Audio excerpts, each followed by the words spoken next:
কোনো মুসলিম মারা গেলে মাগফিরাতের জন্য মরদেহ সামনে নিয়ে বিশেষ নিয়মে যে দোয়া করা হয় তার নাম জানাজার নামাজ। জানাজা শব্দের অর্থ মরদেহ। জানাজার নামাজ আদায় করা ফরজে কিফায়া।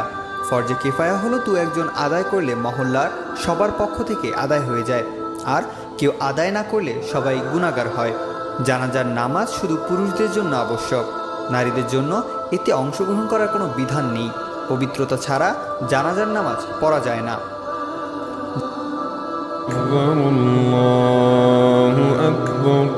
প্রথম তাকবীরের পর সানা, দ্বিতীয় তাকবীরের পর দুরূদ শরীফ পড়া, তৃতীয় তাকবীরের পর দোয়া পড়া, এরপর চতুর্থ তাকবীর দিয়ে সালাম ফিরিয়ে নামাজ শেষ করতে হয়। সংক্ষেপে জানাজার নামাজের নিয়ম হলো মৃত ব্যক্তিকে সামনে রেখে তাকে ক্ষমা করে দেওয়ার জন্য সবাই একত্র হয়ে দাঁড়ানো, 4 বার আল্লাহু আকবার তাকবীর বলা, মনে মনে জানাজার নামাজের নিয়ত করা।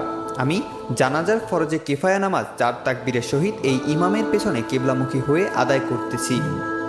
এরপর কান পর্যন্ত হাত উঠবে এবং তাকবীরে তাহরিমা আল্লাহু আকবার বলতে হয়। এরপর সানা পড়তে হবে, সুবহানাকা আল্লাহুম্মা ওয়া বিহামদিকা ওয়া তাবারাকা ইসমুকা ওয়া তাআলা জাদ্দুকা ওয়া জাল্লা সানাউকা ওয়া লা ইলাহা গায়রুক।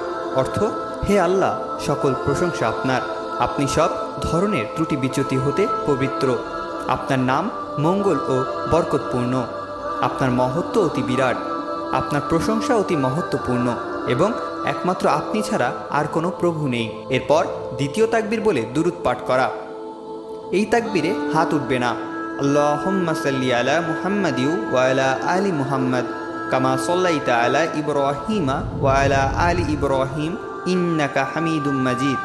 আল্লাহুম্মা বারিক আলা মুহাম্মাদি ওয়া আলা আলি মুহাম্মাদ কামা বারাকতা আলা ইব্রাহিমা ওয়া আলা আলি ইব্রাহিমা ইন্নাকা হামিদুম মাজিদ। অর্থ, হে আল্লাহ, মুহাম্মদ সাল্লাল্লাহু আলাইহি ওয়াসাল্লাম ও তার পরিবারবর্গের ওপর শান্তি বর্ষণ করুন, যেভাবে ইব্রাহিম আলাইহিস সালাতু ওয়াস সালাম ও তার পরিবারবর্গের ওপর শান্তি বর্ষণ করেছিলেন। নিশ্চয়ই তুমি অতি প্রশংসিত ও মহিমান্বিত। হে আল্লাহ, মুহাম্মদ সাল্লাল্লাহু আলাইহি ওয়াসাল্লাম ও তার পরিবারবর্গের ওপর বরকত দান করুন, যেভাবে ইব্রাহিম আলাইহিস সালাতু ওয়াস সালাম ও তার পরিবারবর্গের ওপর বরকত দান করেছিলেন। নিশ্চয়ই তুমি অতি প্রশংসিত ও মহিমান্বিত।